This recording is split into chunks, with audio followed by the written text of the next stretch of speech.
Tai va, kiekvienas metas atein šioks toks pavasaris.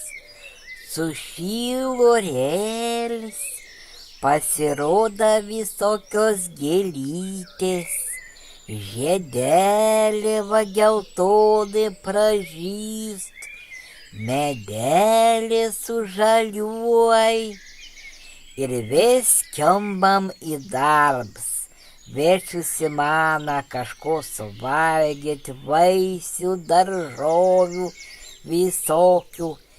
Bet kaip žinom, kiekvieno daržovė norint užauginti, reikia dėti rankų darbą ir kojų šiek tiek įdėti.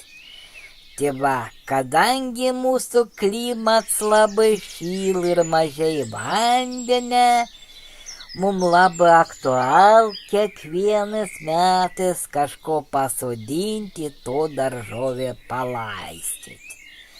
Tai va, mes, kad būtų lengviau, bandysim padaryti tokią aparatėlį laistymui.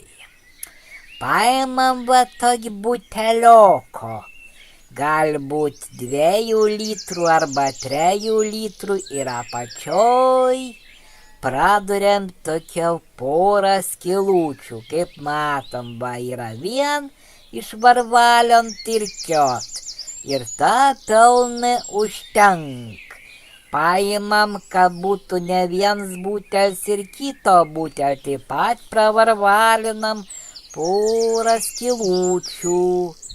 Ir taip reikia dėti prie kiekvieną augaliuką arba į tarp augaliukų, kai jie pasilaistytų iš vieną butelę.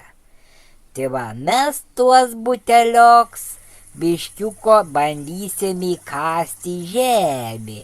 Tai va, juos įkasam į žemę, kad tos skylutės atsirastų po žemę. Kai jos atsirand po žemę, jeigu žemė labai saus, jon to vandenuko pasijom.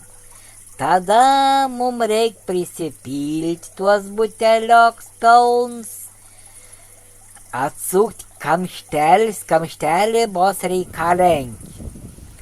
Tai va, mes jos pripilam vandenuką, jos galbūt švars, galbūt nelabai švars, jūs susigers į žemę. Ir kai pripilam, reikia užsukti korkiuko, nes jeigu mes korkiuką neužsuksim, vandenuks išbėgs labai staigiai. Tai va, pirmo ar antro butelį galim ir atsuks palikti, kad pradžią biškį pasilaistytų, paskui sekantį pilti ir jau užsukti ir palikti.